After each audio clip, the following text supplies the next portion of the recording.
নমস্কার বন্ধুরা, আজকে আমি পাঠ করে শোনাব মীনাক্ষী দাসের লেখা কবিতা অভিমানী মেঘ।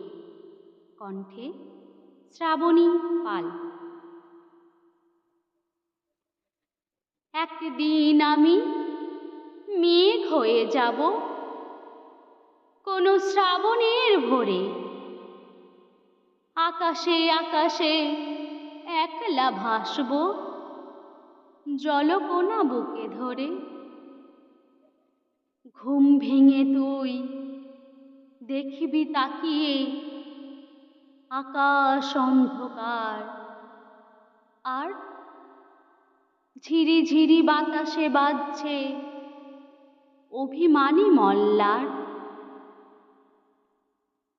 স্বাদ ছিল তোর বুকেতে জড়িয়ে ভিজব মেঘের জলে,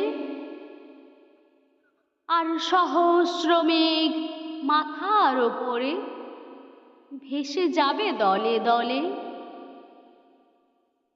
সেই মেঘ জলে ভেজা তো হলো না, তাই আঁখি জলে ভিজে। একদিন এক শ্রাবণের ভোরে মেঘ হয়ে যাব নিজে।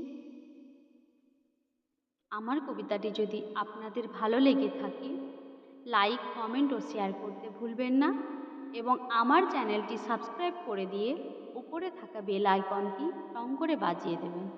ধন্যবাদ।